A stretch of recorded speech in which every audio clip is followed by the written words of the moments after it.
Welcome to Romera Records podcast. Today we have on. My name's Crockett Hall. How's it going? Man, I'm doing good. How are you doing? I'm doing well. So, this has been a roller coaster trying to get you on. When did we first? I know it's been months. There was like last week, but then there was also a time before that we tried to book, I believe, if I remember right. I was racking my brain this morning trying to figure out when we had first scheduled this. Because I had first contacted you because I was just trying to get into some studios around here. Because I moved here April of 2019. Mm-hmm. So I was just trying to just show my face in studios and get my name into the music industry around here. And so I was like, can I just come in and work on some songs for free or set stuff up, whatever y'all need. Yeah. And you're like, we don't have that kind of thing, but you try to get me in contact with I Make Mad Beats. Yeah, he was looking for interns at that moment. That's right. In time, yeah. I actually contacted him to get on the podcast, but he said he's been going through a lot of stuff and isn't trying to do interviews or anything like that right now. Yeah, I know he's had a busy year. We've all had quite a hell of a year. Yeah. Speaking of busy, so you said you got done with the session this morning? Yeah, I worked from 6:30 last night until I got home this morning at 5:30 a.m. That is crazy. Yeah, I've been working. So it's my friend and collaborator, Mick Parrish. He has a record that we started on back in January, and we didn't even realize at the time that we were making a record. It was just a song he had written. And then once the pandemic started, I had so much more free time on my hand at the beginning of it that we just started taking more of that time towards he was writing a bunch of songs, so we started putting those together, and we are about halfway there now. We've been working on it we've been working on it off and on, because sessions like that where I get him in are usually, it really just depends on how much free time I have. Because those sessions are ones where I really use it to sorry, I'm going to clear my throat. Those sessions with Mick are sessions where I really use that as an opportunity to try out weird and interesting mic placement. Since he lives here in town, it makes it really easy. There's not as much of a pressure as there usually would be for what I do over at Sun Studio to get it done that night, because most of the clients that come through during a normal year at Sun are coming from all around the world. So they're usually only there for, I think the most we've done with anybody, we had this band from Germany that came and did 5 nights back in 2016, 2017 maybe. So if they're doing 5 nights, are they trying to cram it like what you just did last night, or do they sort of? So the interesting thing about Sun Studio is it's primarily set up to do tours during the day. So any session you book there, if you do a run of consecutive nights,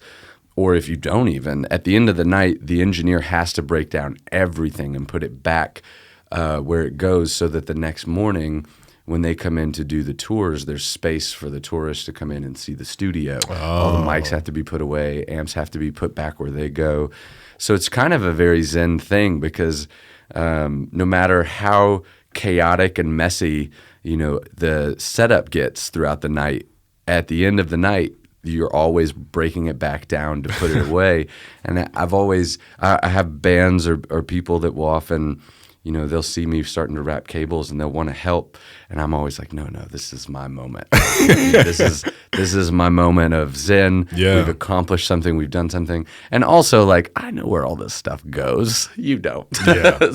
And it's not even it's just easier. I remember I had this band come from Canada once, and in true stereotypical trademark Canadian fashion, just the nicest people. And they were wrapping cables, and they wrapped 16 cables and then set them down right on the stool, and none of them were like tied. So they're just all like, I went to go put them away and they all just got tangled. Oh no. It's not a big deal. Dang. It really, that stuff doesn't stress me out. But it's an example of like I appreciate the offer and genuine willingness of someone who sees that I'm like in the middle of doing what looks like a mountain of work, which it really only takes like, it takes longer to set the room up than it does to break it down. I mean, that's pretty obvious, I would imagine, because for setup, you're really trying to dial in the placement of your microphones, what mics are you wanting to use? Yeah. There's no isolation rooms. Have you ever been to Sun? I have. Oh man, you got to come through. Yeah, you're more than welcome to. It's just this old studio. I don't know how familiar you are with it, but I did a little research. I think you're notorious for Elvis being there, right? Yes, yeah. That's what I would say brings in most of the tourists from around the world. And when I first started working there, I was always way more interested in Stax than I was Sun, because I've always been way more into like Otis Redding. I think he's a much more interesting and entertaining performer than Elvis personally. And I had played with some Stax players before I started working at Sun, gotten to know some of the people over there. So I was really interested in Stax. And when I started working at Sun, I was like, how am I going to make the story of Elvis interesting? I grew up here in Memphis, and when you're from here, you kind of like get jaded by that story because it's so much of what the rest of the world seems to know about the city of Memphis. Yeah. And when you come from a place like this and you see all these incredible bands that have in their own ways changed music history but don't necessarily get as much credit as someone like Elvis does. Yeah. Bands like a band called Big Star that had a big influence on REM and a number of other bands. They were cutting at Ardent back in the 70s. They were a white rock and roll band that was on the Stax record label, and Stax really wasn't sure what to do with them because everything Stax is putting out at that moment in time is primarily soul, R&B, stuff like that. And so Big Star kind of like just fell by the wayside, and people were finding their record in the bargain bin all across the country and just falling in love with it. But they didn't really get any success until years later. And even to this day, there's still not a lot of people who know about Big Star, even though they helped usher in what's considered and called power pop. So, you've heard bands like Weezer. Yeah. They owe a lot of that sound and credit to bands like Big Star. Then you've got a band like J Retard, who very punk oriented, had a big moment of success, and then tragically died back in, I want to say 2010, 2011, maybe even earlier than that. Bands like the Oblivions that would have a big impact on, if you go listen to Oblivion's records, it sounds like the White Stripes. They had a huge impact on Jack White. So you see all these awesome bands that have changed the sound of where music went, but just nobody really knows like they know Elvis. So I was struggling to figure out, how am I going to make this interesting when I'm not really as interested in Elvis as when I started working there. What was really interesting to me was the idea that I could work in the studio and learn more about that process. Because I had started as I'd been in bands, had worked in studios, but worked in studios on the other side of the glass where you're in the band. You know? So you see the process, you know the terminology, you see how everything is supposed to unfold. But I didn't come from a background of engineering. That is all stuff that I learned under a guy named Ples Hampton, who was the head engineer there. And the way they do it at Sun, because they don't do interns, what they do is when we get busy, they hire tour guides. And most of the tour guides that work there, they just do the tour side and don't do the recording. And when I started, I was way more interested in how do I get into the studio. So I asked my friend Tiffany Harmon, who had gotten me the job there, and is an incredible songwriter in her own right. I'll send you some stuff we cut together there at Sun. Okay. But I asked her, who's the engineer here? What's the deal? And she told me Ples Hampton was his name. So I waited a few days, and then went up to Plez and was like, hey, I would love to help you out in the studio. Let me know. Same thing you were saying to me. Yeah. Like, what do I need to do? And he was like, oh man, you think you want to do it. Everybody comes to me and says they want to do it. And you know what? They never last because they get tired of it.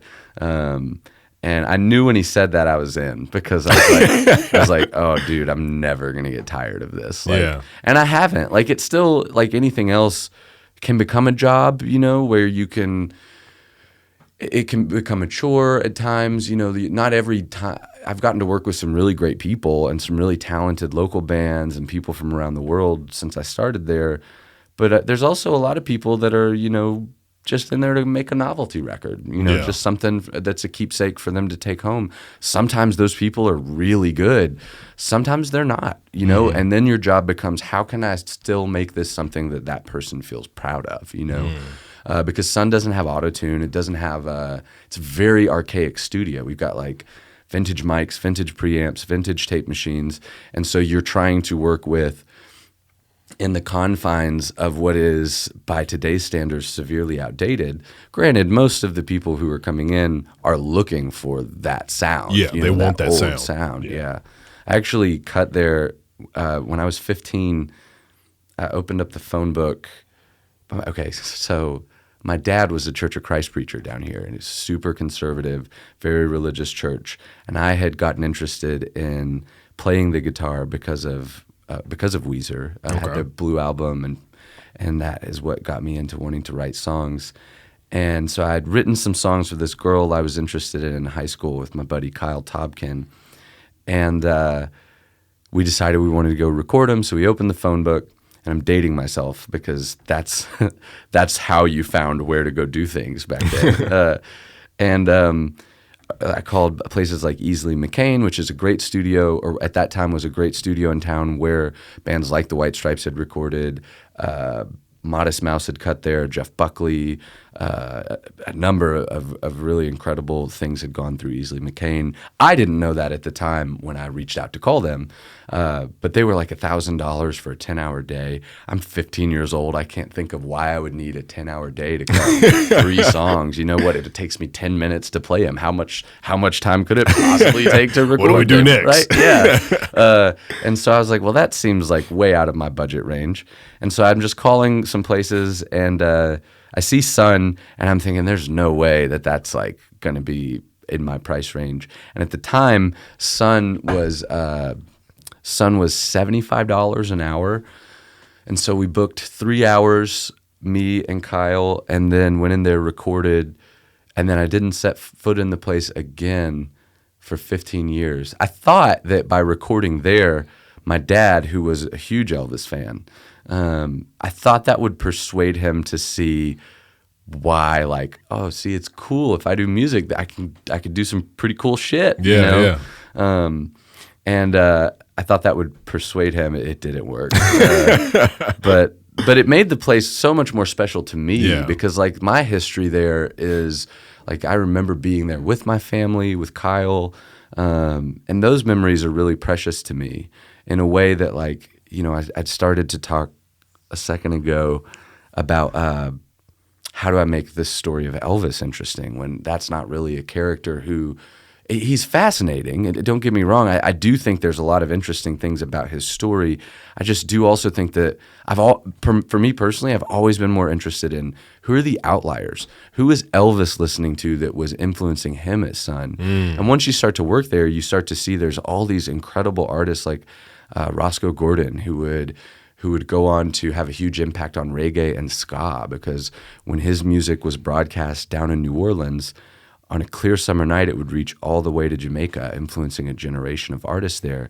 And Sam Phillips, the guy who started Sun Studio, he would say that Roscoe had his own thing called Roscoe's Rhythm, where the way he would play piano was just kind of like, you know, it kind of has that bubble that you talk about in reggae music, where it's kind of like a little bit on the ands or off time.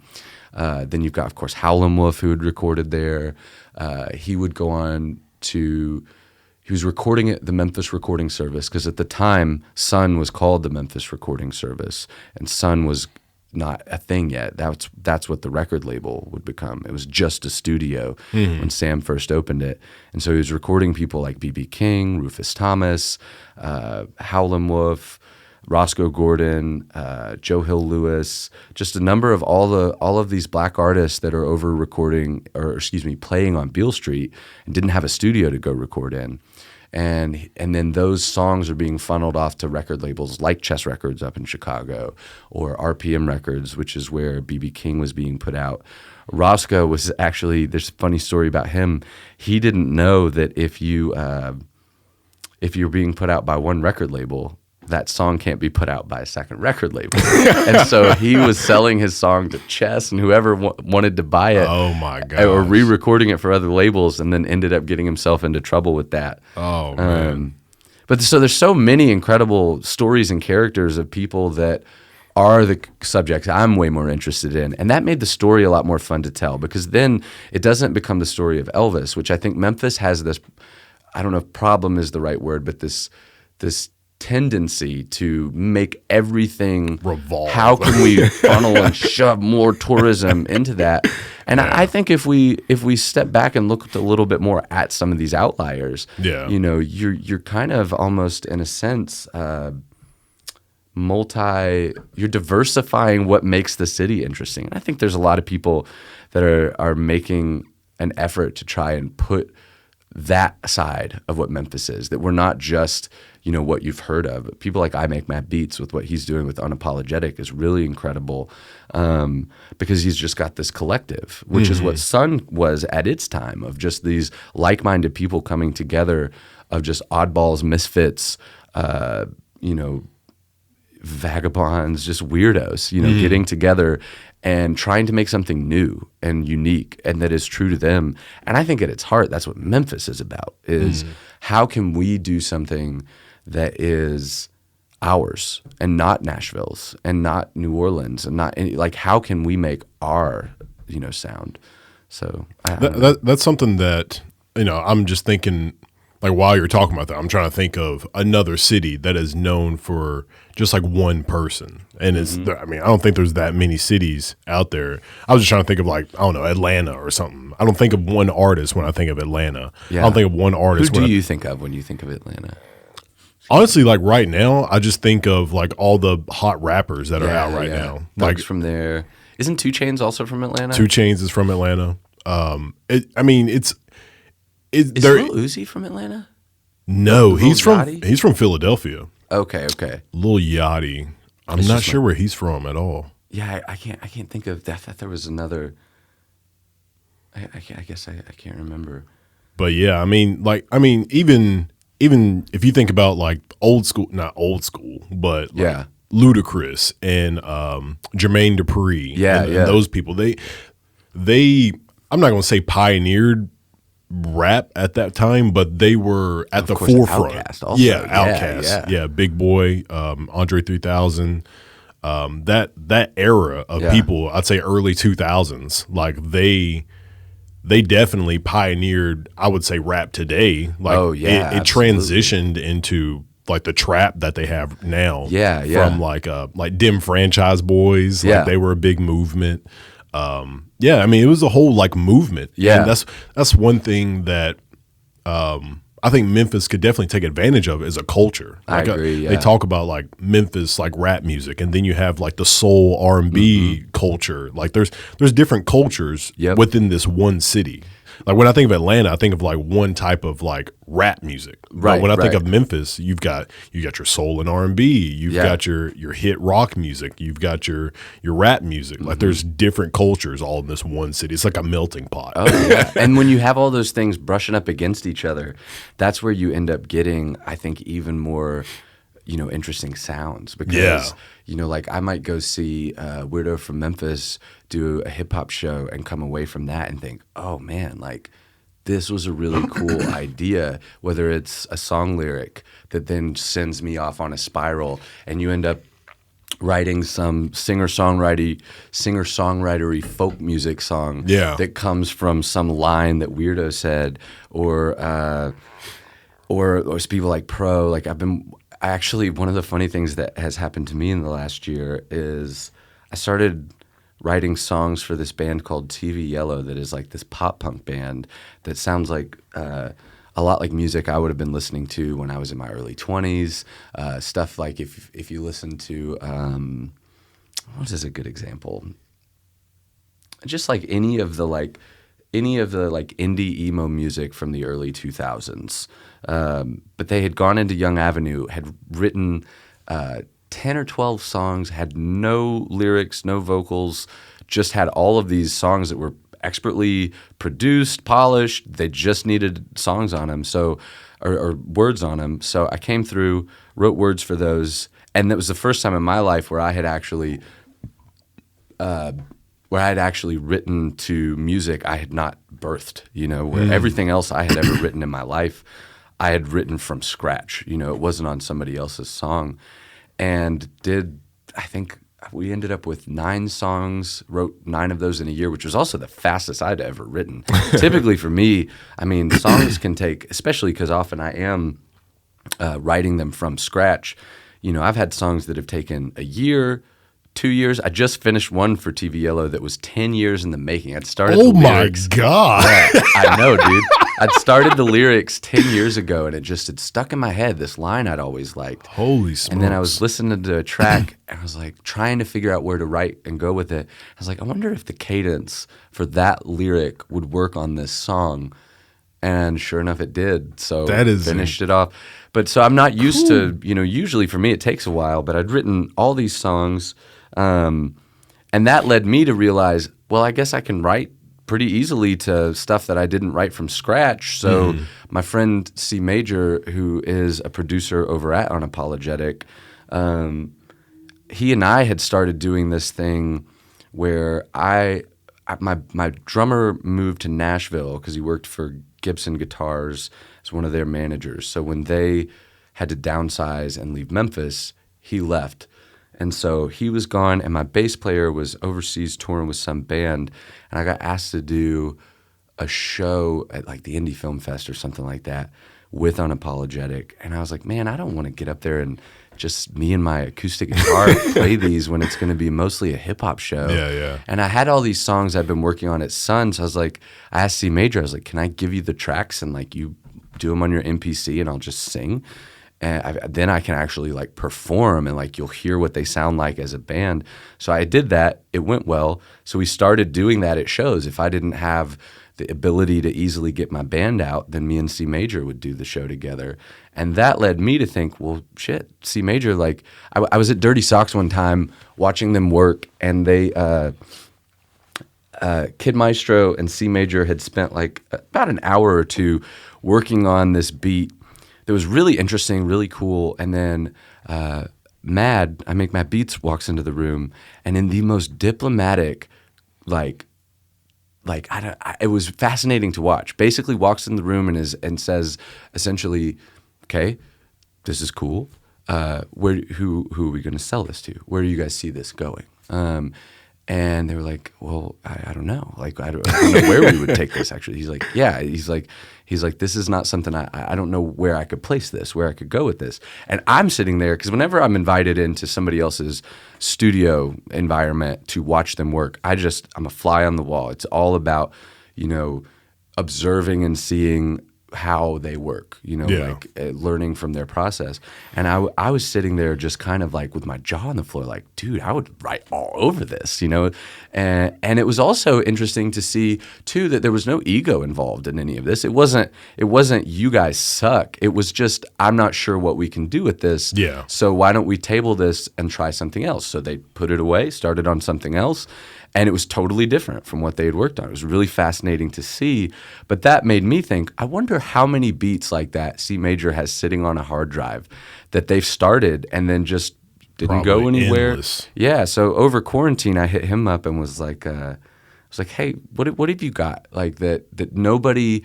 I also watched him one time sit down with Project Pat at Young Avenue, just to play beats that had been sent to Project Pat. And I think also C Major and Kid Maestro might have had some beats of their own in there. But Project Pat's just sitting there telling stories, from coming up in Memphis, all of just his memories of being in the city, what he feels like the rap game is like now in the city. It's really interesting to watch. And every now and then he would stop and just nod at C major, and then C major, or I think it was C major running that session. It could have been Kid Maestro, but they would take that song, put it in a file so that he could later write to it, and then Project Pat would just continue going to tell his story. So I'd kind of seen how for hip hop how this works is like it is kind of about whereas for me I've got to wait till a song comes. I don't I've never really had the luxury of telling a band, nah, I don't hear anything for this. It just doesn't really work that way as easily. I think the advantage to hip hop and rap is you just make a beat, like there's all these electronic. Yeah. We have the electronic advantage. Like when you're making a rock song, you can take samples like Slate Digital, they have their own electronic stuff. Yeah. I think Ghost Hack has some pretty good samples and stuff, and you can just put it into a computer, plug and play, good to go. But you don't get that beautiful natural sound of it's kind of like somebody using digital plugins compared to analog plugins. Right. There's a difference analog hardware. There's a difference in that sound. So when you're actually recording a drummer with your Neumann microphone, or actually recording a guitar, and you've got that amplifier like right there in the room. Yep. It's completely different than just like, a rapper, I'm not a rapper, but a producer producing for rap music who can just hit their MPC with an 808 and play some keys on a keyboard and like, all right, I'm good, we're done. That's a really fascinating subject of conversation to me too, because you see a lot of nothing makes me lose respect faster for an artist or musician than when they start talking about, I like music made with real instruments, like that kind of like that argument or idea, as though like when Kanye West walks into the studio to produce an album, he's not using the studio as an instrument. Like the idea that if you're not hitting an actual drum or playing an actual guitar, and I know you're not saying this, but like that there are people who think that if you are using a digital plugin versus actual analog or whatever, that is somehow less than musically an actual band doing the thing. Yeah, and that's fascinating to me because I kind of look at it like. This is a weird analogy, but it's the first one that popped in my head, so I'll go ahead with it. But like, when you're switching through filters on your Instagram, right? Like there's different colors that are going to be brought out. They're all based on analog things you could have done with an actual thing of film, right? Yeah. And it's not that one is better or worse. It's more so, did you get the picture? And that's all we're trying to do when we're recording somebody is like capture a moment in time.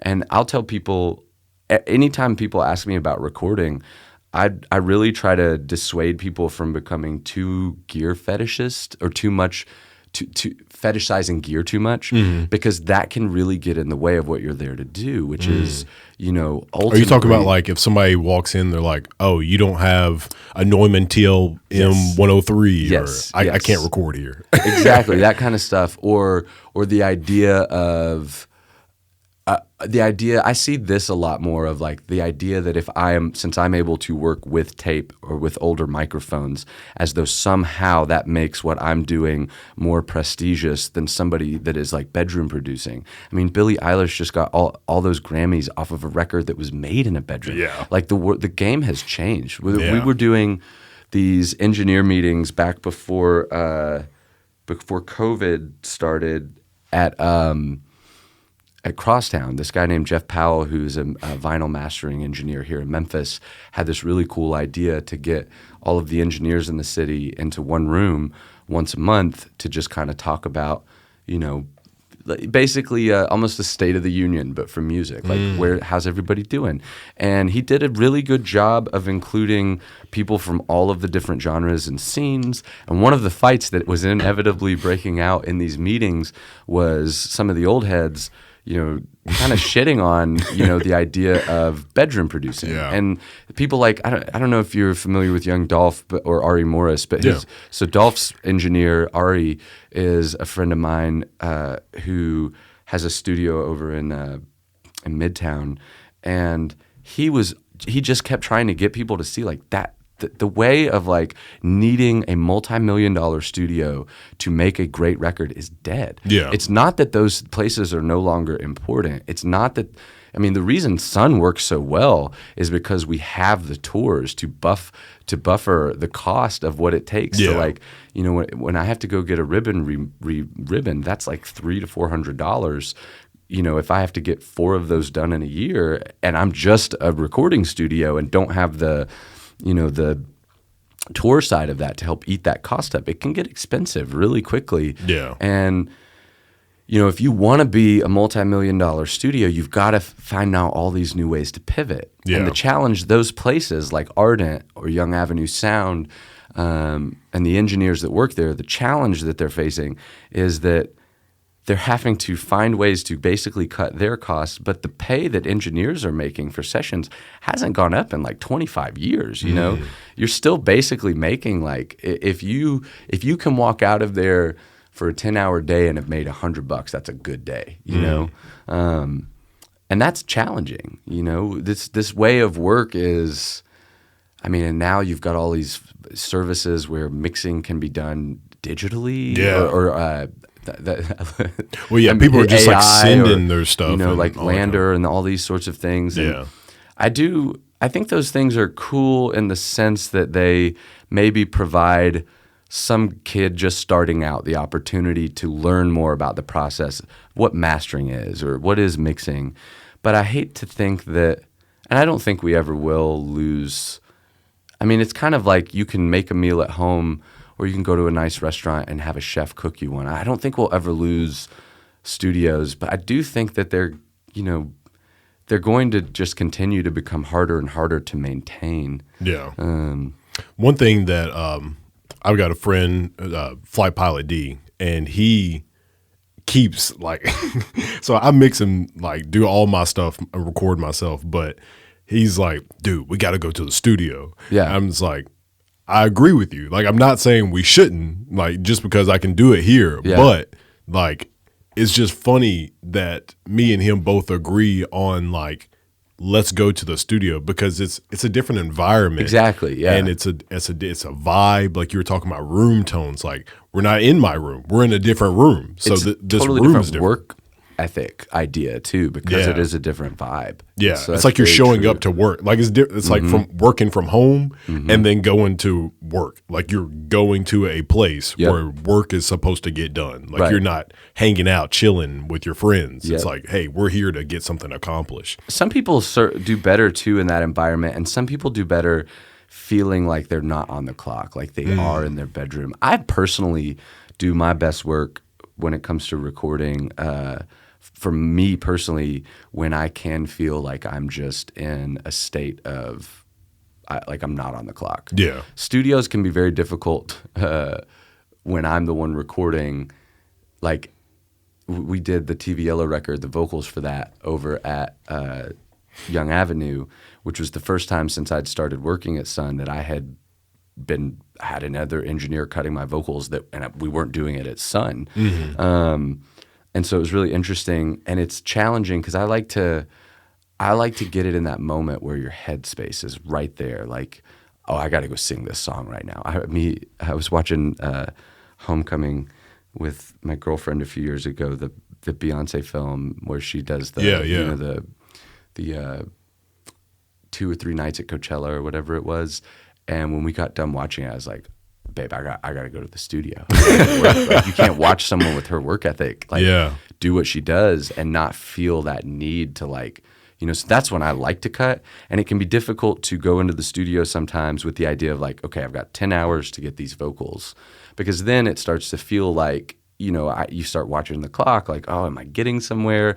So I don't know. I really like the idea and try to provide a space at Sun where local artists can kind of come in and feel comfortable, not like as though I'm not watching the clock. You know, like we've got the time. I did a really cool session over quarantine with a band called Black Hippie, and we did a 10-hour day during the day at Sun, which is unheard of. All of our sessions usually start at night, but because we were closed down and nobody could come through for tours, we got in there at like 10 a.m. I got the room set up, and then we cut from like noon until I think we wrapped that night around midnight, which is the way most studios work, you know? Yeah. So we did that, and it was so much fun because we could kind of like unwind. We just had to get 2 songs. And I really want and try to provide a space where when people come into work, they don't have to feel like, all right, guys, well, we've already burned 2 hours, smoking weed and having fun.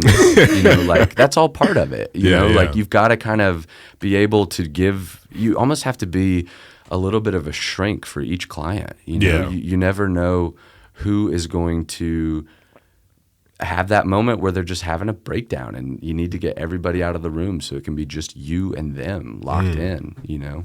That's some service right there. That's one thing that I was telling you about my friend Ryan. He says that he loves just being able to help out the people with so if they're trying to sing and they don't feel comfortable with the way that they're singing, just try and give them a little bit of tips and tricks. I'm like, yo, just do this, you know, or hey, I like that, but you need a little bit more energy. Exactly. So those kind of things I think people appreciate and will make them want to come back to you. Knowing how to do those things too, because like that's also challenging. Is like some people need to everybody kind of needs to hear that sort of positive reinforcement in a different way. Some people respond to a lot of push, you know, like, oh, you got better. I know you got better in you. Come on. That's the best. You give me one more, you know, versus, you know, some people, that's not what they need to hear. They need to, you know, like just very antiseptic, you know, just, all right, cool. Let's get another, you know? And like, it's just, I had a guy in a band once who after every take, Sun used to do this show on PBS called Sun Sessions. And we had a band in, and after every take, I was doing what I do on every session, opening the door up saying, hey, great, that was great. How'd y'all feel? Like, you want another? Great job. And by the end of the night, he also was progressively getting more and more drunk. So I won't mention who this was. But by the end of the night, I came out and did it, and this is like their 6th song. He's like, man, you don't need to tell me I'm doing a good job after every take. And I was like, well, okay then. I am so sorry for. Oh man. But it's funny. You never know. Like that's the thing is everybody kind of needs a different thing, and I really prefer that sort of brutal honesty. I would like that earlier on. You know? Yeah. But that's better because now I know what you do and don't need to hear from me, so I can be a better engineer producer for you. And it is funny, too, in today's world, how often the engineer ends up having to take on the role of producer because you're often the one in the room with them, the only one. And that old way is dead, you know? Unless you're making, you know, multi-million-dollar records, you're just unlikely to have anybody other than the engineer in the room with you. And the engineer is such a big point and part of what the overall end sound is going to be, you know? I don't think I ever really understood that until I got into music because, you know, when I started out, I really wanted to just like make beats. And then I started making beats, and then of course, while I'm making the beat, I'm like, yeah, these sounds are cool, but it doesn't sound right. So then, you know, then I figure out, oh, this is what mixing is. And so I started mixing them, getting the sounds right, and I'm just like, but the volume and this, like, it sounds weird some more. Now I got to get into engineering. I'm like, there are different jobs for this. Oh, man. And then that's when I realized, like, oh, some people are mixers, some people are producers, some people are engineers. And I'm just like, holy smokes. These are all different careers. I just did a session at this new studio in town called Memphis Magnetic. That's an all analog studio. They have Pro Tools that is there to back up what is recorded to the tape. So you cut it straight to tape and then dump it into Pro Tools so you have it saved in case anything happens to the tape.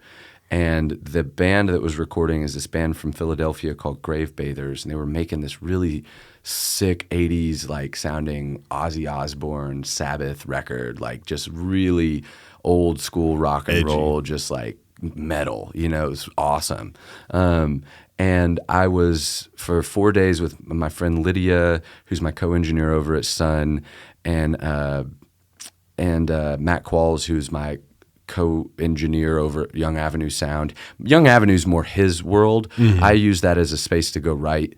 But we were doing this, and what me and Lydia were there to do is tape operate, which I don't know if you already know what that is. I don't. It's literally you sit at the tape machine, and then you're the spacebar button, because you stop it, you play it, you rewind it, and then Matt, who is sitting at the console with Scott McEwen, who owns and operates Memphis Magnetic, if he has to get up every time and walk over, just 3 feet to the tape machine to stop rewind, he's breaking his concentration from getting his mix, right?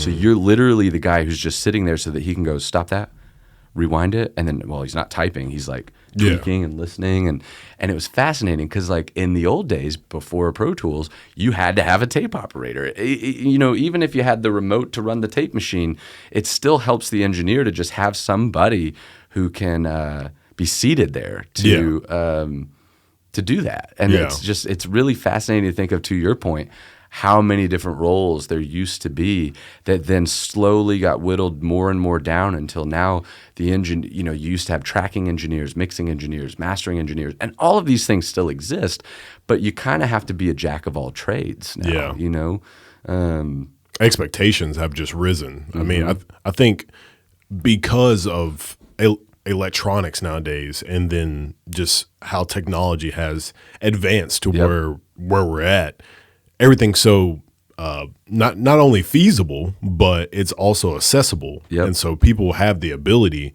to do all this stuff. Like me and Ryan earlier were talking about, he's got he just bought one of the Mac Minis. He's got a Slate Digital interface, but they don't work together. He's calling Slate, and Slate's like, we just haven't made the software for it yet. So for Mac? Yeah, for the Mac Mini, because it's got the M1 chip in it now. The new chip. Yeah, I heard about that. Yeah, and everybody has said, don't get the new Mac Mini. If you're any kind of creator, I think Adobe maybe has like that. I think Apple has that Rosetta where it like translates the coding. Maybe Adobe is working on the M1 chip, but like Pro Tools, Universal Audio, all these companies, other than Logic, which is through Apple, all these companies like, don't get the M1 chip yet. Like, we're still working on it. And that kind of stuff is like, eventually in the future we might be at the point to where everything's going to be instantly, but like, it's so crazy thinking about recoded now. All the technology that we have nowadays. It's like, all right, we don't, we can't translate everything right now, but eventually, we're going to get to that point. But there's so much stuff out there. And it's so much more disposable now. If there is anything about the analog way that I think is, if not better, more, I don't like that word. So what's the thing I think that is cool about analog is it's a format that's built to last, like to stay. Like, whereas with us moving into where our computers have become our recording devices, and how often, I mean, there's a new MacBook every few years. There's a new a Mac computer every few years, and those things are always, they're made to degrade, so that you've got to buy the next thing. Whereas a tape machine is made to like work. And I think that's cool, but it's just not necessarily. I look at those things as filters and colors. Like maybe you want a tape sound on something, but it doesn't mean that the tape is better. I don't like to fetishize things in that way. I really like it to be.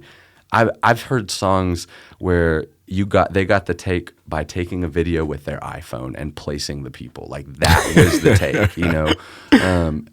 I just think that's so much more fascinating of a way to look at it than for it to just be, we only cut if we can cut. We had a band come into Sun once who we use the tape machines as auxiliary for tape slap, so for a slapback tape delay. And they wanted to cut straight to the tape. And at the time, that wasn't something we were able to offer because it would still have to go through the computer because it's routed through the UA converter. This is all probably getting boring to anybody. No, people who actually listen to music, they're going to appreciate us actually getting into detail. But they were upset that it was hitting the computer before it was hitting the tape machine, and so they walked out and left the session. This was like the second session I worked at Sun, and I think there had been some miscommunication from the person who'd booked it about what Sun was able to do, and I think that they were frustrated about that. So who's to say whose fault it was?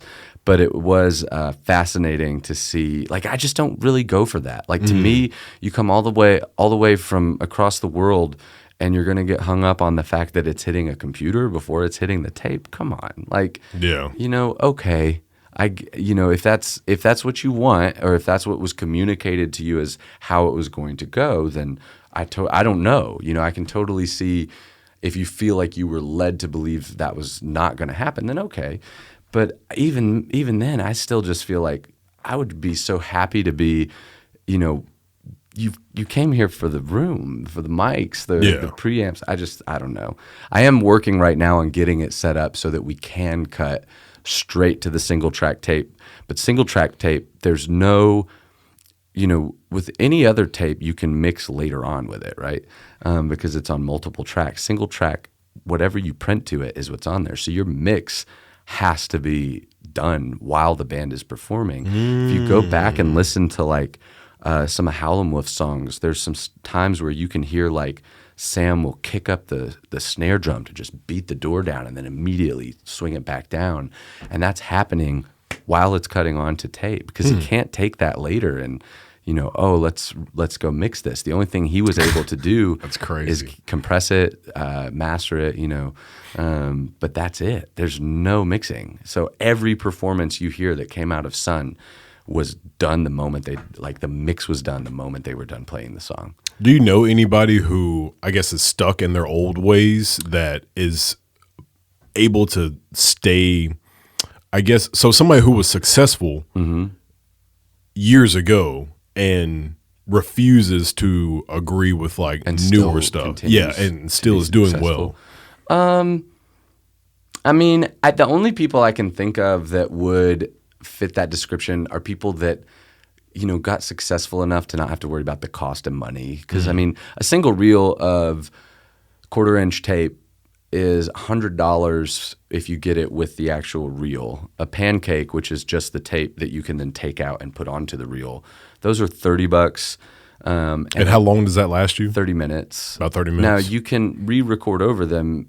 I mean, the reels I use at Sun, I use for Tape Slap. I've been using the same like 8 or 9 reels for the last few years and just re-recording over them, because I'm only using the tape as an auxiliary effect to get the tape delay sound that Sun was known for in the 50s, because Sam didn't have a room with reverb, and he was the person to realize he could split the signal and send, like, say, the band to the master tape machine, but the vocal signal he would route to a second tape machine. And the amount of time it took for that tape machine to get back to the master tape is how tape delay was invented.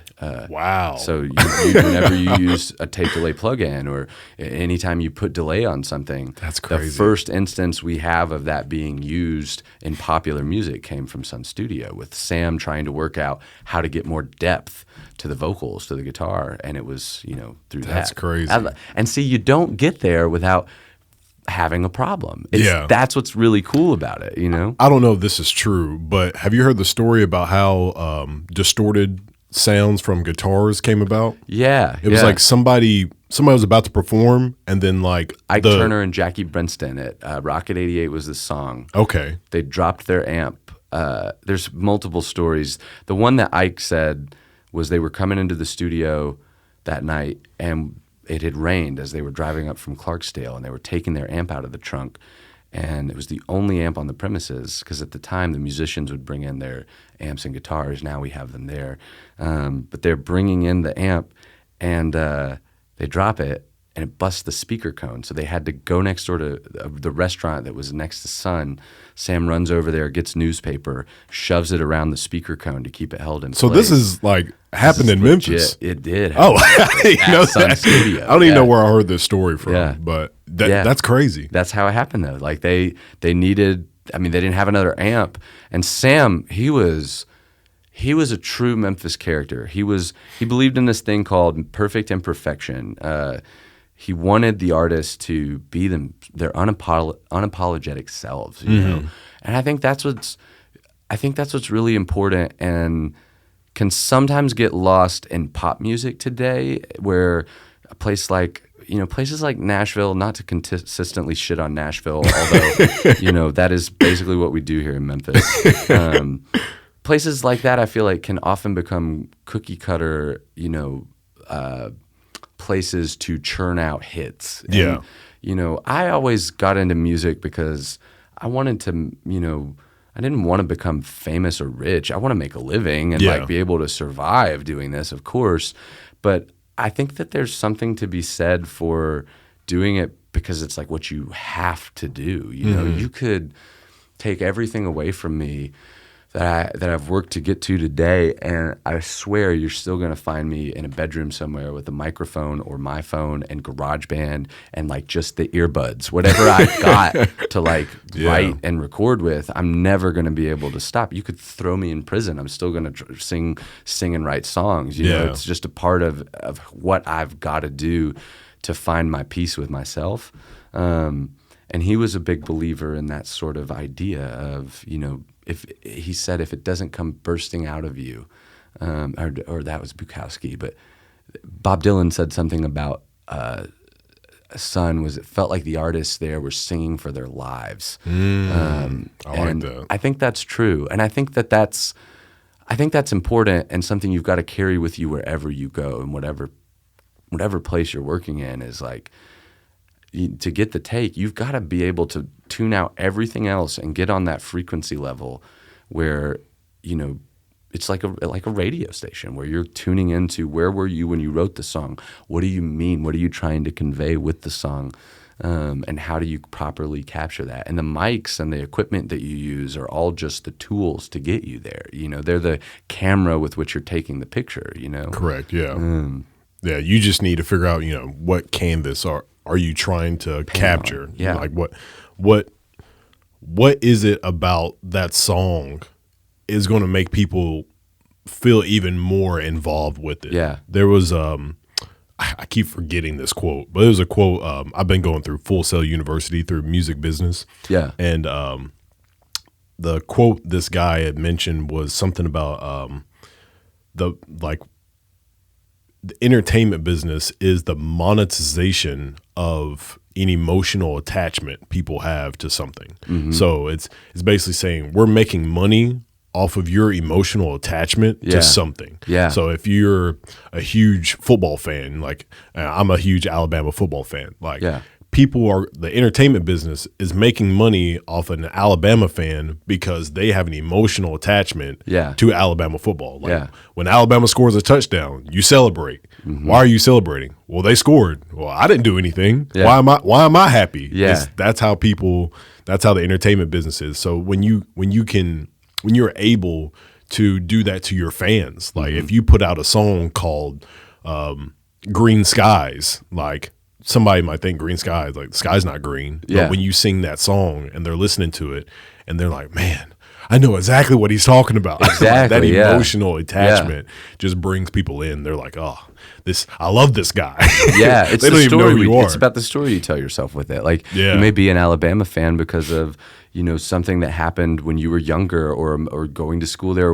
It's something, that attachment comes from like the story that you tell yourself about why it matters to you. Yeah. And that's what makes for great records, great art. Any great art is buying into the characterization of what the artist is, know. And so much of that today it gets boring to me because I hate the idea that we've all become brands that we have to I don't want to be a brand. I want to be me. I want to be a human being. I don't want to, monetize and market myself. And I've got so many artist friends who are so talented and good at that, and some who have even, been able to turn that into their livelihood. So it's no shade towards people who are good at doing that.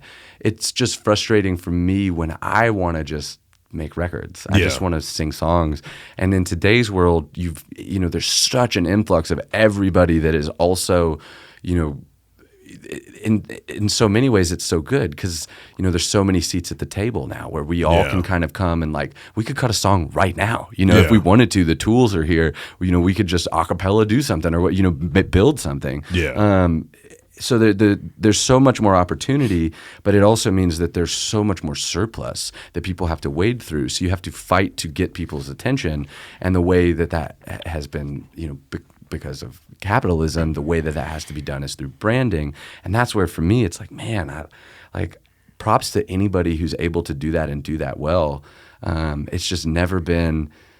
I just feel like I don't have enough space in my brain to like think. Sometimes I'll see the old Facebook posts I made from a few years ago where I'm like promoting a show and it's just some cheesy like silly little me trying to be funny about like why you should come see me play at local downtown today. And I look at it and I'm just like, oh my God, man. Like, but you got to do it. Everybody's got to do it. I was talking to the guy, Davis from Grave Bathers, about that, where he was like really trying to up their Instagram engagement because you've got to like to get yourself out there and have people see you. You've got to be putting content out there. I think that's kind of unfortunate about the business because as you said, because not everybody does want to do that or is good at that. Like you were saying, you just want to make music. Like, you can't say that. Like if you're trying to be like a #1 hit seller and stuff like that, and a label like I don't know Republic Records comes up to you and like, hey, we want you to be with our label. You can't just be like, okay, cool, I just want to make music. But no, we need you to fly here. We need you to do this. We need you to do this stuff. Like you can't just, I just want to make music and that's it. I feel lucky. I feel lucky just because I've really been able to get to a place over the last couple of years to kind of, like I really do enjoy, like this stuff is fun. I enjoy like talking about making music with other people who make music and are interested in the process of it. So none of this bothers me. It's more like having to like the idea of having to promote shows and that kind of stuff.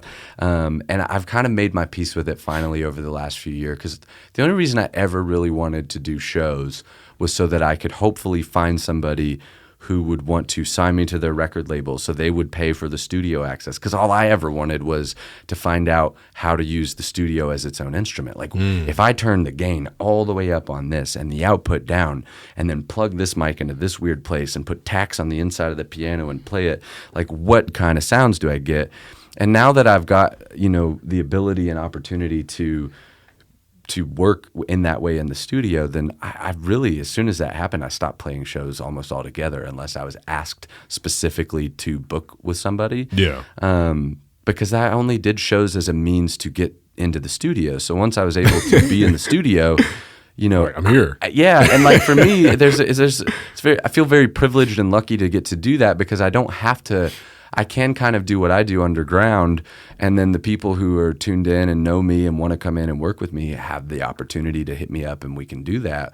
But it gives me a level of anonymity that I really enjoy. Like I've never wanted to be like somebody that's at the forefront of any sort of like. I don't want to be somebody. I want to be the face of a being that brand. I don't have any delusions of grandeur that I ever will be. I think when I was younger, I felt like I needed to. There's the interesting thing about art is to be an artist means holding two completely opposing ideas in your head. One, that you have anything of value to add to the conversation. And so you need to take the time to put it into a song and write it down. So there's your ego idea of like, I have something important. My thoughts and words have value, so let me put this out there. And then the other side of it is, oh man, I'm the worst. This does not measure up to anything that that I want it to be. And so you're constantly battling back and forth with that imposter syndrome of, because you kind of need to feel like the greatest to ever do it to even lift your hand and put pen to paper, because otherwise what's the point if you're not, like, and then at the same time, you've also got to balance with that sense of, man, I suck. And that's where the growth, that's the cycle of growth to me, is like when you can get through those moments of, because when you realize you're not the greatest to ever do it, but you're also not the worst to ever do it. So it's okay. You're just doing. I always try to push any of my friends that have an interest in writing to do it, because I think it should be just as accessible as, how once Instagram, I guess I'm promoting Instagram today because I keep mentioning them, but once Instagram came out and everyone suddenly was a photographer, I think music should be that way. I don't care if it's something that you do want to do for a living or just somebody who, if you do want to just sit at home and write songs and record for yourself, I think it would be a wonderful world if we all felt comfortable, like, maybe you have one song in you, maybe you have 1,000, but I always try to push people to explore that, see where that goes. How many songs do you have in you? If you have any interest at all in writing, find out. There's a big discrepancy that I personally love talking to people about it, but it's the fact that technology is getting so advanced that it's taking away certain jobs from people. Yeah. Me and my wife were actually watching a video about Amazon. Yeah. And this woman, I think she just like scans stuff and then just like puts it on like a conveyor belt or whatever. But she was talking about how the robots, they've got these robots that look like Roombas. And what they do is they just pick up these stacks of like all their products and then just move like these big stacks around. So they just basically like organize the whole place, and then they'll just like come to her, and then she just has to take it out the bin and put it away. Well, a person probably used to do that. But now they just have these robots that just do it for them. She's like, oh, yeah, I love it because I don't have to go anywhere. I can just stand right here.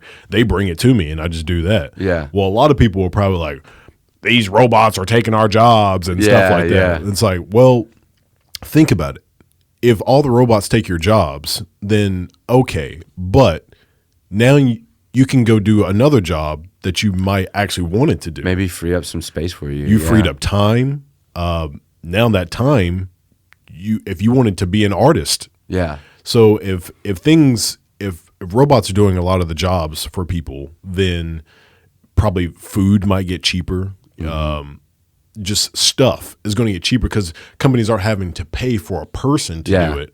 They don't have to pay insurance anymore. They don't have to pay for any type of things to maintain that human. So stuff might start getting cheaper, which will allow you to do whatever you want to. So now if people want to make music, if they want to paint, if they want to be a welder, like you can just do that stuff at home.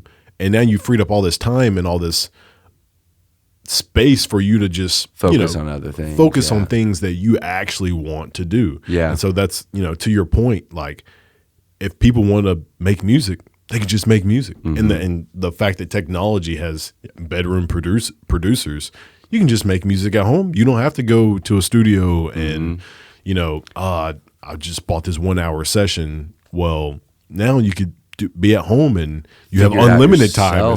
Exactly. And that's where so much of the beauty comes in too, because anytime you walk into the studio, you are at the whim of the guy that is setting up the mics, picking the mics, engineering, mixing you. And once you start learning how to do it yourself, it's kind of like the difference between commissioning a painting and painting yourself. You might be able to, maybe you've got an artist that you like and you want a portrait of, your dog or something like that.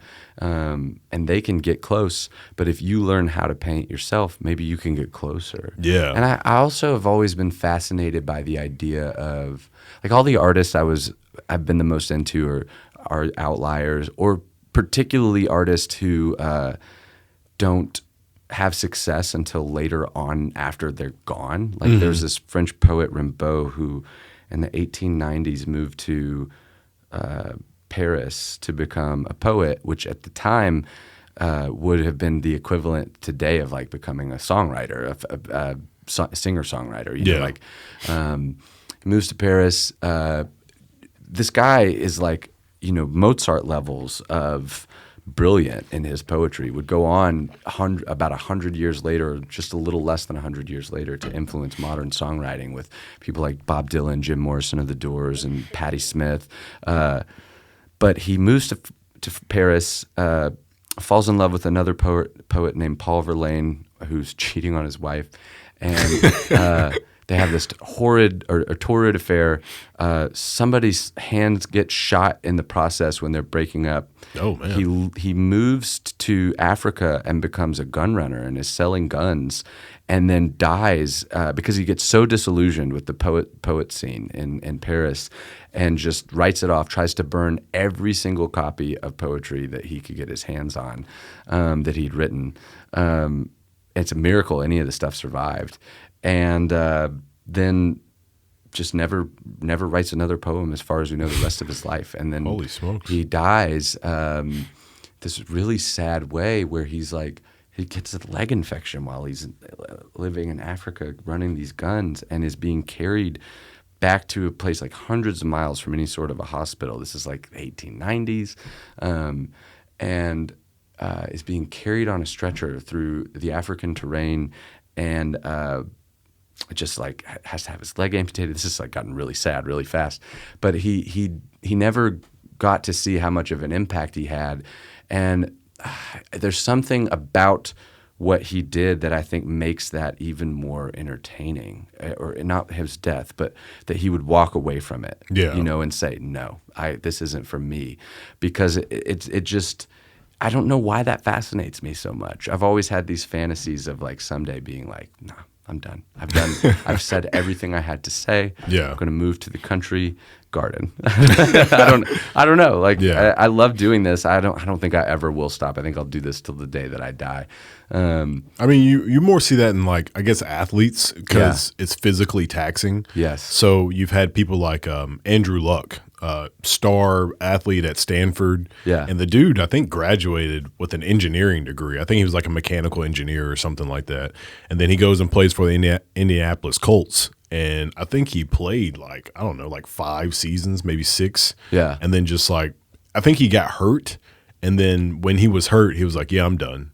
And the fans, like, he showed up to a game, announced that he was retiring at the game. He was just in street clothes. Yeah. And when he was walking out, when the game was over, the fans started booing him. And I was like, that's he was on your team. They were booing him because they were upset that he just like up and retired randomly. Yeah. But I mean, at the end of the Props day, to that guy though, like you gotta follow yourself and do what's best for yourself. Exactly. You know? So much of life is spent, you can't spend it living for other people. You've got to be doing what makes you happy, and just following that.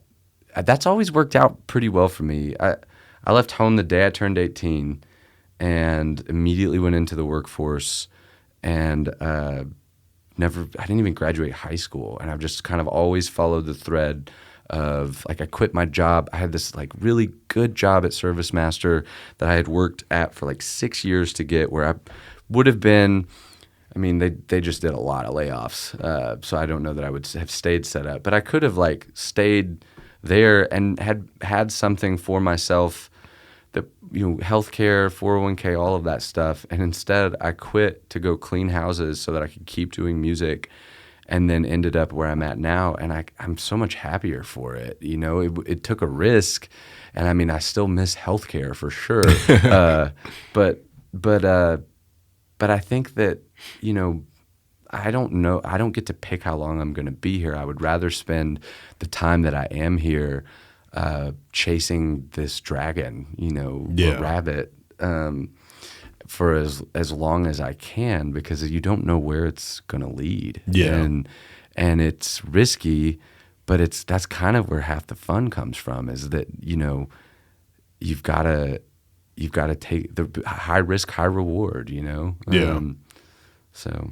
So who are some people that I would say have severely influenced you, like it could be from Sun specifically, or just anybody outside of Sun? I like to find my influences a lot in, would it be possible for us to take a quick break so I could have a cigarette outside? Yeah, go ahead. ahead. Then this would be a great question for us to come back on. Is that cool? Yeah. Because then I can kind of think about it. Is that all right? Yeah, that's fine. Sweet. All right, cool. We can stop it. We'll be back. All right, we're back. Yeah.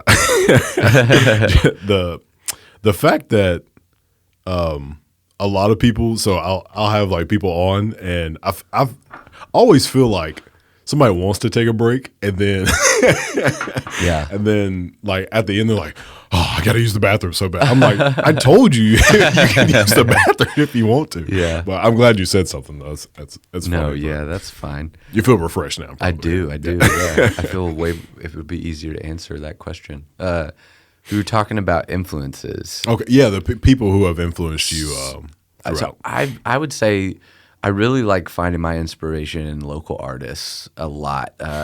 Lately, over the last few years, several of the people who've had a big impact on me influentially as Mick, the guy I was working with last night. He has been an endless source of inspiration. If you were to ask him, he would tell you that I just steal everything that he does. But I love working with him. We're twin souls. Like, we just really, one of those people you can collaborate with where you can see that you're both having the same idea at the same moment. Nice. So that's been nice. A weirdo from Memphis is a hip-hop artist that I occasionally play bass for, who just is next level on. I can't wait till we can do shows again, because Weirdo puts on some of the best, most high-energy excitement shows I've ever gotten to see. Pro is another rapper. These are both guys that are affiliated with Unapologetic. I mean, really, that whole crew is just from I Make Mad Beats to Pro to Weirdo to Kid Maestro, C Major, Aaron James. I mean, if I start listing them, I'm going to forget and leave somebody out. But that whole crew has been really influential. Then, as far as like more well-known, artists that have had an impact or influence on me, songwriting-wise, I was really into a band growing up called Bright Eyes, Connor Oberst, a band called Rilo Kiley.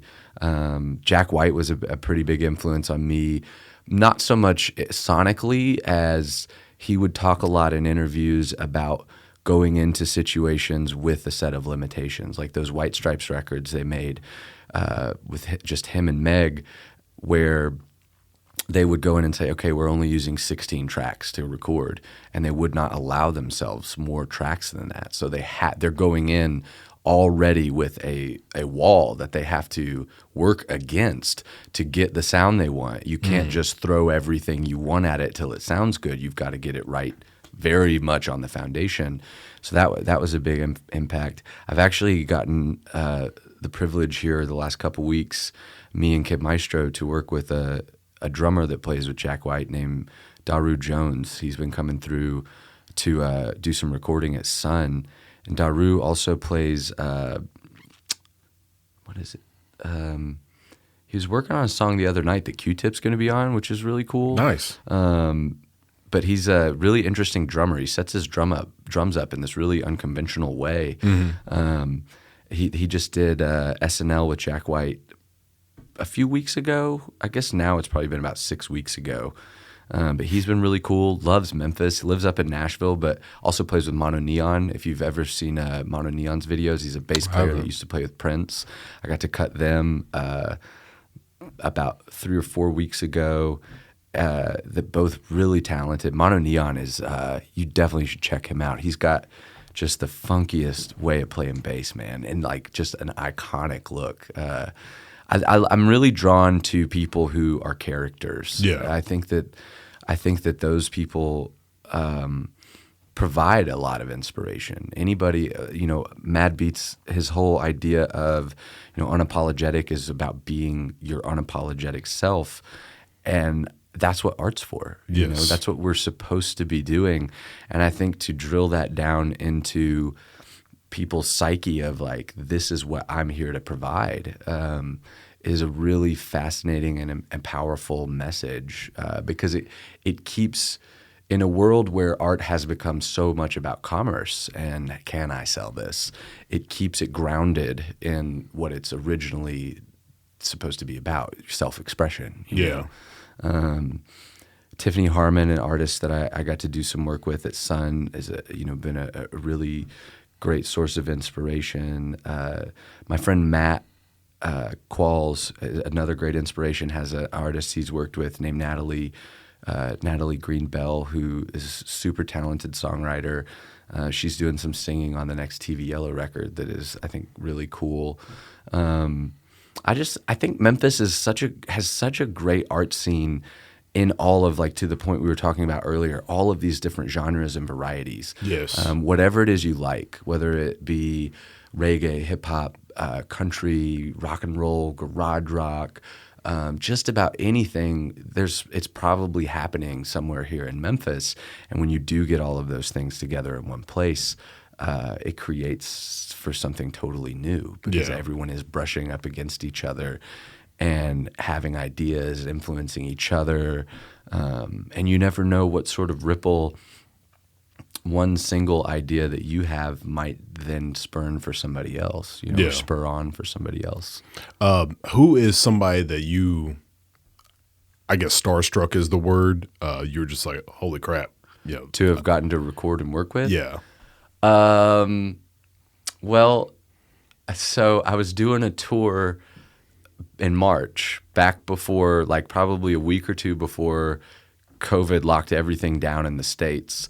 And this guy walks out after the tour, and as soon as I see his face, I'm like racking my brain trying to figure out where I know this guy from. And he comes over, he starts talking to me, and he's asking if he can see the control room. And at Sun, the control room for most tourists is off limits. Mm-hmm. If you seem cool, then the tour guide will occasionally have the time and ability to take you back and show you the control room. But it's very much it's up to the tour guide. So he's asking to see, and we're talking. I was like, yeah, I think I can probably take you back there. And I'm still sitting there trying to like figure out who this guy is when it dawns on me, he's my favorite guitar player, songwriter of all time. And the reason I'm not recognizing that is because I've spent so much more time listening to his music than I have watching music videos or seeing him play live. I'm familiar with his face, but not nearly as familiar with his face as I am with the sound that he makes when he plays. And I'm like, what's your name, man? And he's like, Blake. And I'm like, oh, shit. Blake Sennett. I was like, what's your last name? And he goes, Sennett. And I was like, dude. I was like, you are my favorite guitar player. Like, do you want to eat in the controller? Yeah. I was like legitimately. And I fangirled so hard. And to the point, usually, like, I've had some fairly big names come through, big on the spectrum of like, like there's this rock band live that came through and recorded, and my brother Gabe is a big fan of them, and he got to come in and help assist on that session. This was back when I was still the assistant engineer, and I was able to invite him out to come like be the runner to get coffees, water, that kind of stuff, so he could see them. And that they were cool, but I was never as big of a fan, so it wasn't as much of a starstruck thing for me. And it is challenging because whenever you are dealing with someone who you have such an intimate, private relationship with their music, where it means so much to you and your memories, it can be difficult to separate and remember, like, this is still just a person, like you and me. And you always work better, I think, when you're there to work with someone like that, when you are separating and not too fangirling too hard or fanboying too hard, or whatever. But that's probably been one of the people who I've gotten to meet up there and just really was like starstruck by. When Daru came through to record a few weeks ago, I had a session earlier that night, and Maestro had told me that Mono Neon and someone that he was working with needed a space, and I told them, I was like, yeah, come through. I'll already be set up for drums and bass, so we can just rock with that. And went next door to finish up with the client, and when I came back, the drums have just been disassembled and set up in this really weird way, and I'm looking at it, and I'm remembering having seen drums set up this way a couple weeks before on SNL with Jack White, and I'm thinking, is this, I'm like looking at it, and I'm like, is this a thing drummers are doing now that I'm just not aware of? And I'm like, there's no way this, like, how have I gone this long with recording people? And this is the first, like, I'm seeing drums like, is this, and I'm like, did you just play SNL? And he was like, yeah. I was like, oh, dude, that was awesome. Like, how was that? Did you have fun? And like, that was, so I was starstruck with Daru, and he's just the sweetest guy, man. Like, he loves Memphis, reps the city hard. We got him some Sun merch, and he's always like sharing and taking pictures of himself wearing it at different studios. So that's cool. I love that. it is funny that to go onto the other side of that, the people who are divas, it never seems to be the people who have the clout to like back up like diva-like behavior. The people I've seen come through who are like sometimes the most difficult to work with are not people who have like that sort of national acclaim or access to, celebrities and working with them. It's often people who have had just a little bit of regional success and then come to a place like Sun and start bossing you around of like, can I get blah, blah, blah. So I would love for you to name drop, but is there anybody? I don't know that I could remember any names. Like, that's what I mean. That's what I mean is like the people who really have been the most difficult, and I really couldn't name drop just in case, it ever got back to anybody. I did one session that I'll tell you the story. That was weird without saying name dropping anything, but it was a CEO for a company and he was working on this rock opera, and really weird dude. The whole time he was, in there cutting, he was cutting vocals for something that he was not even ultimately going to be the singer for. These were the scratch tracks that he was going to have for this rock opera he's working on. And somebody who has a lot of money to do something like that. So he's in there cutting, and he's doing like, man, I think we did 20 takes of vocals on a song. And he's got like 12 songs. So it's like taken a long time. Jesus. And between each take, he's like taking a sip of his water, and then there's just all these mouth noises of just like, and I've got my headphones on and can hear the guy just. Oh man, that was. I think I disassociated at one point. It was just like it was so.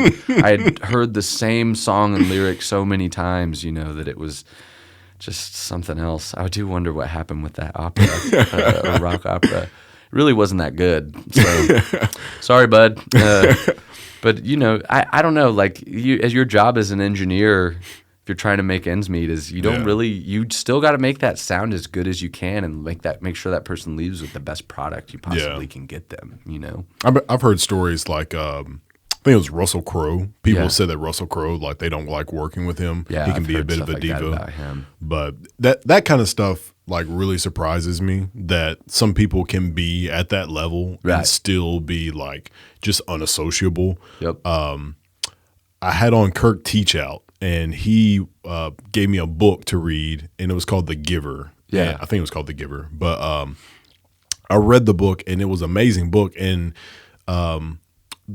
something that I grasped from the book was that sometimes people who have quote unquote made it, and they're like at the very top, those are usually some of the nicest people, because it's like sometimes people are mean and rude because they're still scratching and clawing trying to get to the top. Yeah. But the people who are at the top, like they've got nothing to fight for anymore. So they're just kind of there, and they're just at that point, they're just trying to help everybody else out. That's what I think we're supposed to do. Is I think about that a lot, especially being a white man in today's world, a white man with access to, a recording studio.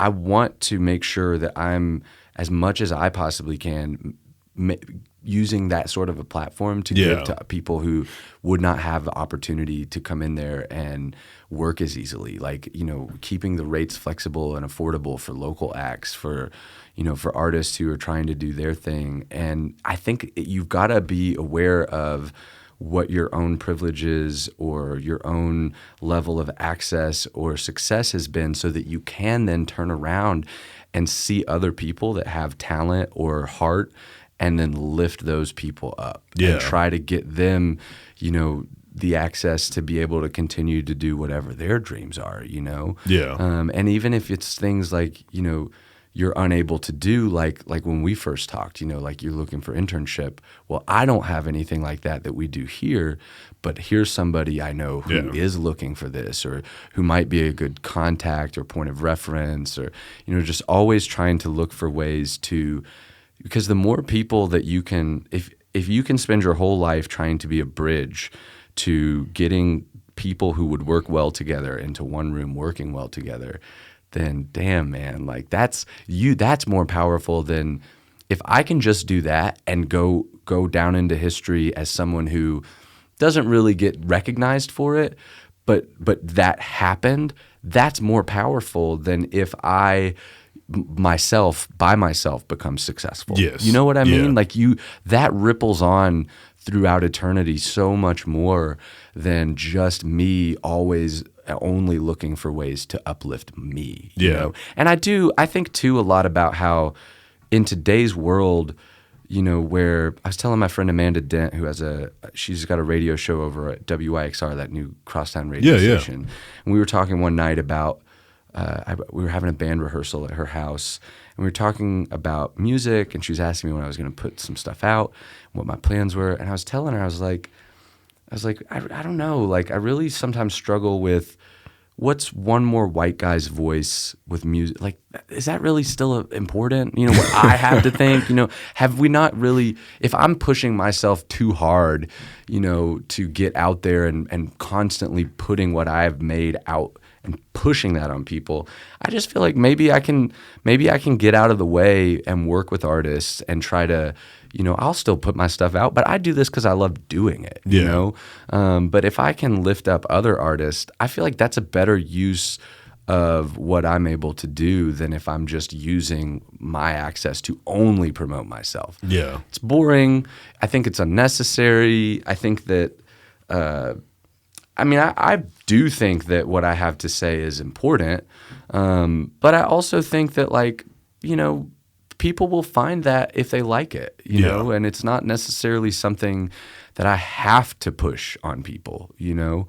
I can try to get out of the way and make space for other people to have platforms and give voices to others. And I think that there's more value for me in doing that than there is in, you know, putting out a song and then constantly just here, you know, listen. I think that's really what I want my role to be in Memphis, is just to be that bridge. Like that's just connecting people. And I did something pretty cool. I thought was just like really cool, but I created a trailer for the podcast, and I put it on Instagram, and I have it unlisted as YouTube because I'm trying to start a Patreon. So that's going to be like my Patreon trailer thing.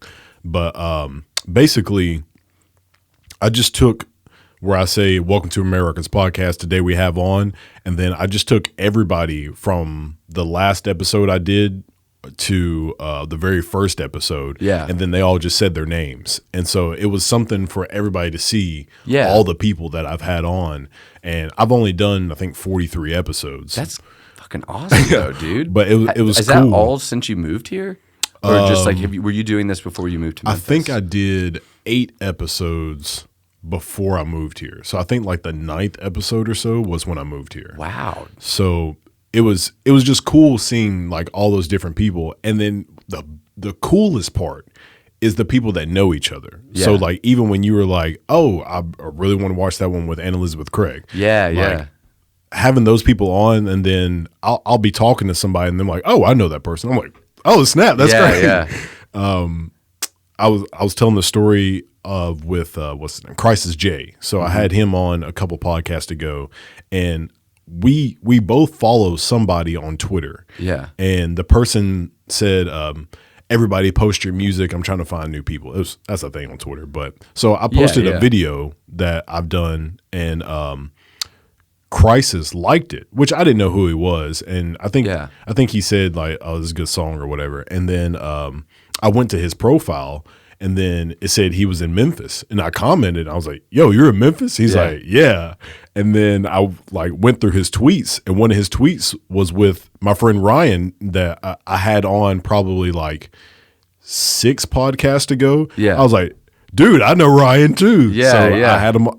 I had Crisis on the podcast. It was just, I'm like, dude, it's a small world. It is. Memphis is still, it's the biggest little small city. You know, it has just enough to be cultured, to be, it has just enough to, like, you know, there's a lot out there for you, but everybody does kind of know each other. And I think that's cool too. Like, so much more interesting when you're part of that scene and you're trying to see what is outside the scope of the scene that I work in. It's really fun to go from, I've had nights where I've gone to see like Weirdo play a hip hop show and then gone to some dive bar and seen some rock band I've never heard of, or a rock band I've gone to go see because I like them. And there's so much culture in the city, and I can't wait till it can come back and we can like get back to where we can see shows. Yeah, it's going to explode. And, oh man, everybody's going to be itching so bad. And everyone, all these artists and musicians have just been sitting at home writing records and songs and, maybe learning to record themselves. And, I agree. I think it's going to be a complete explosion. There's 3 people who I really want to have on that I've had some sort of connections with. Well, so there's what's his name? Boo Mitchell. I really want to have him on. Matt Rossbang. I want to have him on. And and then I Make Mad Beats. Yeah. Those are probably the 3 people that I'm aware of that I want to have on that I haven't had on yet. I'm sure there's thousands of other people that, that are in the music industry that I'm just probably not even aware of. Like all these people that you've been naming, I just don't know who they are. It's not that I don't think. I'll send you some of their stuff, and if you ever want to have anybody on, let me know. That if it's somebody I know, I'm more than happy to get y'all in touch with each other. Awesome. I think my buddy Lee Mars would really enjoy this. He's a producer that makes the music a lot with Rudy Reimer, the friend of mine who. Me and Rudy, the first time we met, he was doing a show with Kid Maestro we were both on. And this man got up there with the flu. And this was back in the days where, it wouldn't have seemed like such a crime to get up and do a show while you're sick. But he gets up there with the flu and just Michael Jordan's it.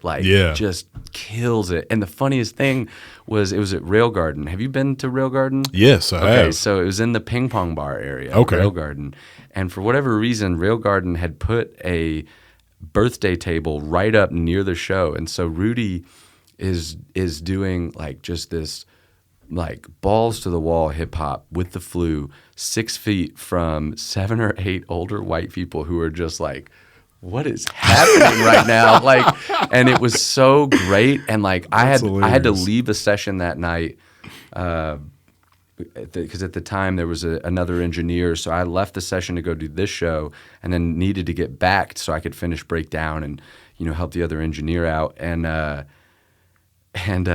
couldn't leave till like I saw his performance. It was so good.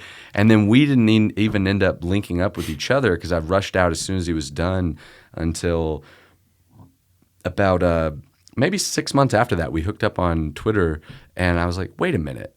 I know you. I did a show with you, and you killed it. And like he's one of my favorite songwriters in the city. And it is really fascinating too to see, like you're talking about within hip hop. Like he's gone from, he's done everything from trap to more R&B to like another guy he works with. What's his name? Why am I'm like just thinking hip hop and I'm just blanking. TP, produced by TP, Taquan. He works with. He just did something that is on one of Gucci Mane's comps of like So Icy or something like that. With I can't remember the rapper's name that he'd worked with, but he's like starting to kind of come up a little, which is really cool to see. And I'm working off. TP gave me his old laptop when I was setting up my home studio. He had an old 2012 MacBook where the hard drive had crashed, and he set me up with that. And there's just so many people in this city, from all man. The thing that I love so much about Memphis is every time that I think I have seen it all, found everybody doing something, there's somebody else. I love that. I think it keeps it fresh. That's one thing that I really want people to see is how much is out there. I really hope I get into the thousands of episodes of this podcast, but just being able to find these random folks, which I don't just do music. I've had on doctors and photographers and stuff like that. So, but eventually I want to have on just like so many musicians because I'm just being selfish. I'm just grabbing all this info. Like like Victor Sawyer, I had him on, and Victor's a great guy, yeah. Victor's giving me all these names of these famous musicians. I'm like just nodding, but I don't have a clue who they are. But now I can just go back and listen to them and then look these people up. Yeah. Even you were naming all these people, no clue who they are, but I can look them up and check them out and stuff like that. And that's the beauty of which, by all means, I want my podcast to shine over everybody's, but like this is something that needs to happen more often. People just literally just talking, having a conversation. Like this isn't scripted. I didn't say, all right, he needs to answer this, and this. Yeah. People just recording their conversations and being able that other people can go back and look at and be like, oh, he mentioned so and so, and I know that person. What's the Neon? What'd you say? The guy who plays the.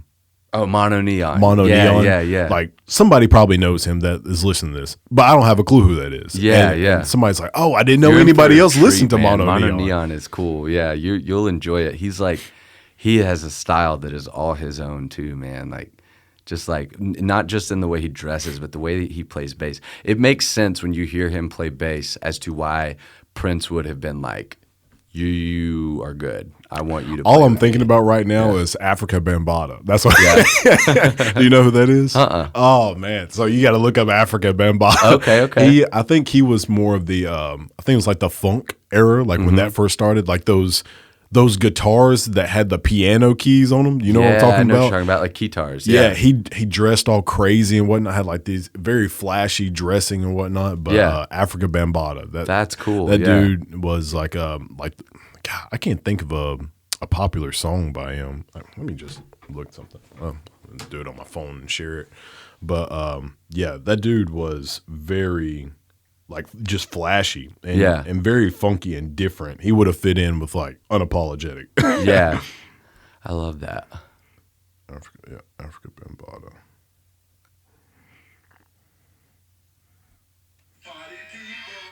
Let me post this too. Where is that? Let's see. Oh, there it is. But yeah, it's really cool when you like find like different people like that, because when you have different people, they basically make things like more interesting. Like what's his name? Oh wow, yeah. Dude. Yeah, that was like that funk era when hip hop was hip hop. Yeah. And you can hear just like the vocals, how they had like different stuff on. All the effects and everything like that. See like what they're wearing, like the headdress and stuff. Yeah.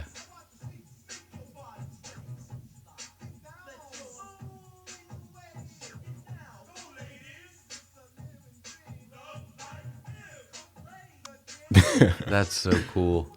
Yeah. I love that. But yeah, I think that's something that I really hope gets captured in music, and people don't lose like the character. People don't lose that. And as we were talking about making fun of Nashville, like people getting into the industry to fit a mold and make some money. Like, yes, yeah. Please don't do that.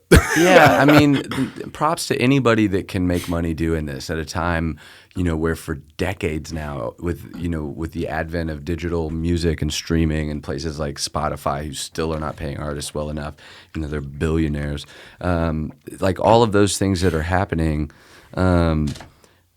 it is important that I'm sorry, I lost my train of thought to like make sure you're not being cookie cutter.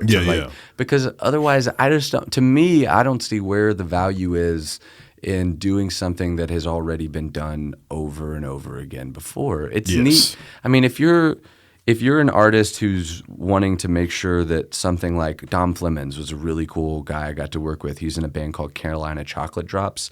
And what they would do, it would take they would take old like blues songs, old spirituals, and then they also, I believe, wrote many of their own originals, but they would do them in that sound and fashion. And you're documenting and keeping the spirit of a music art form that is not nearly as popular now as it would have been, back then 100 years ago. You're keeping it alive. That's important.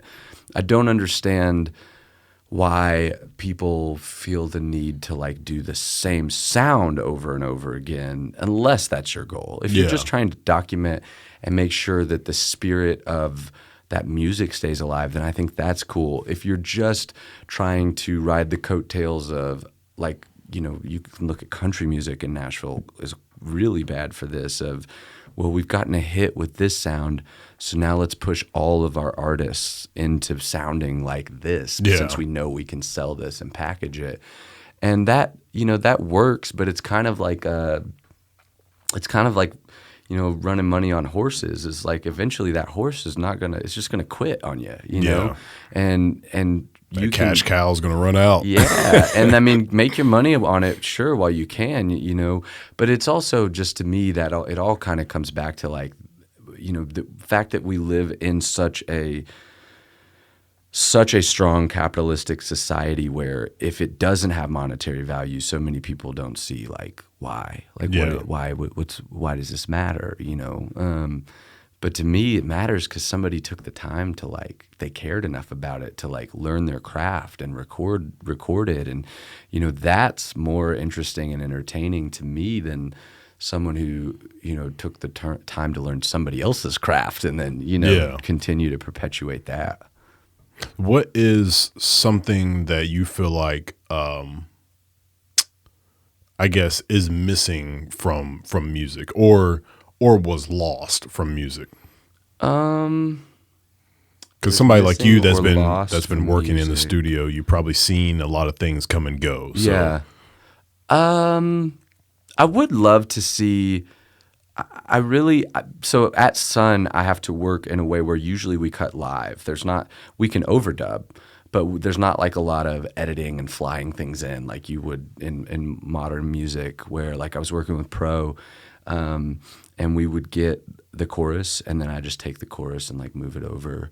And that was something for me that I've not had as much practice with because I'm usually operating in a way where, oh, here comes the chorus, let's get another version, sing it again or sing it all the way through. And I really do think that way of working live is special and fun because there's a magic that happens in that moment that I think is really cool, especially with bands.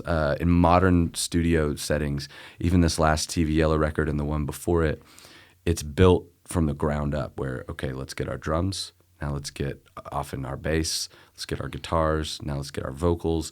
And so you come out away with something where everything's been isolated, and you get perfect flexibility on your mix because you don't have the bleed of like at Sun, if I cut a band and you want to take your guitar solo out and redo it, like add a different guitar solo, well, that means we've got to lose the room mics because it's already in the rooms. That means we've got to make sure your guitar solo is not bleeding into any of the other mics that I can't take it out of. So like we've got to cut live because of the bleed. And it feels a bit like riding a roller coaster, like that third or fourth take where they've been struggling to get it, and it's like, oh, this is a good one. This is a good one. Come on, just stick the landing. It turns it into something that is really special and neat because you're encapsulating a moment. And I think that's special. I think I would love to see more records made in that fashion. Even Daru, when he comes through to play drums, what he's doing is adding live drums often to hip-hop beats, so that you still get the sound of a real drummer. Yeah. Sometimes it's even him adding drums over another, program drum, and then you have two drums happening, so that you get that sound. And I think that's cool. To me, one thing, answer your question more succinctly, I would love to see more of a bridge between. There's so much overlap between our garage rock community in Memphis and our hip hop community, and I think it would be really cool to see more of that, like that sort. Like Weirdo has done some shows with Garner Records, the garage rock record label here in Memphis. And I would love to see, a dream come true for me would be to see Weirdo at Sun with a garage rock band behind him doing what he does, you know, but with a totally different sort of sound. Yeah. That's been something I've always wanted to do. And we've talked a little bit about it. It's mostly just like schedules, you know, that kind of stuff. And getting the right people in the right room, you know, at the right times. And that's much tougher now because you want to be respectful of everybody's comfort level. Yeah. You know, because the studio is a tough place to, I mean, if you're cutting a band, somebody can't sing with their mask on, you know. Yeah. So, and I still got to work. They still got to record. I've really tried to be in tune with everyone's comfort level. And it's made it so that projects I would love to be pushing to make happen, I kind of am more waiting to let them come to me and happen on their own time and terms. And hopefully here, you know, by the spring, I'd love it if we didn't have to worry about any of that anymore. I think you're right. It's going to be an explosion. I saw a tweet the other day that was like, after the plague came the Renaissance, you know? And I mean, that maybe that can be what this is, you know?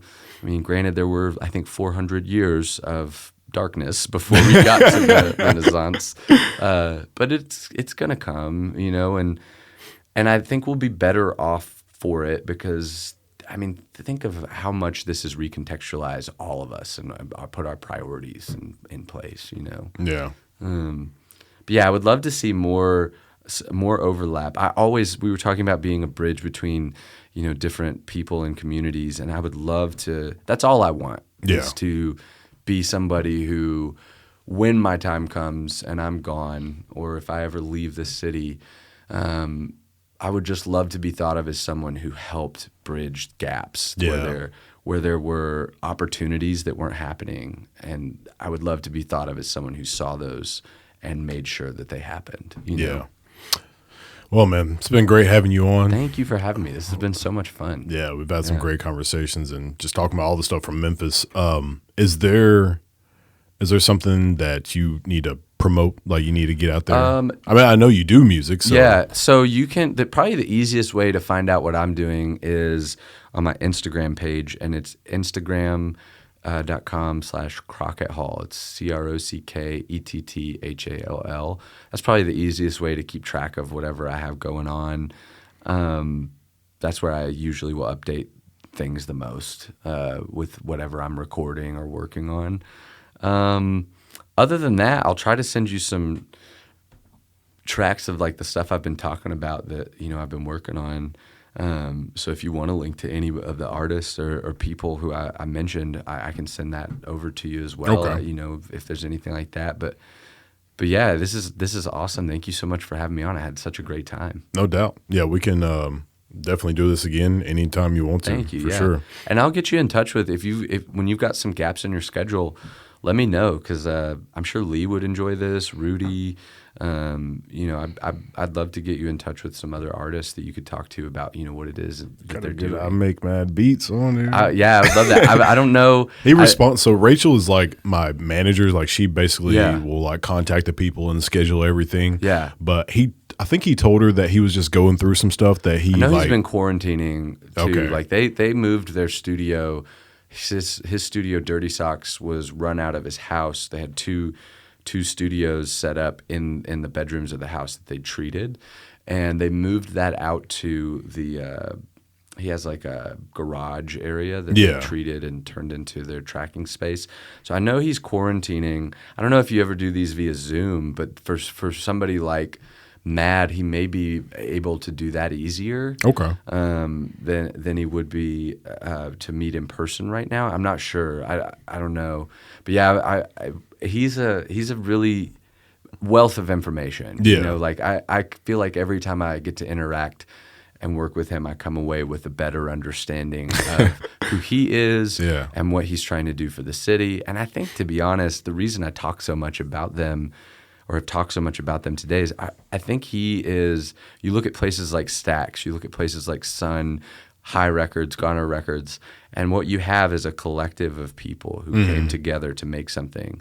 And nobody else in Memphis is really doing that right now to the degree that he is with Unapologetic, the way that he is building that brand and creating a space for people like, as vast and varied as, from weirdo to pro to Aaron James to Kemi to everything else that he's working on, with what they're doing. It's cool. So yeah, I would love to see him come on and talk to you.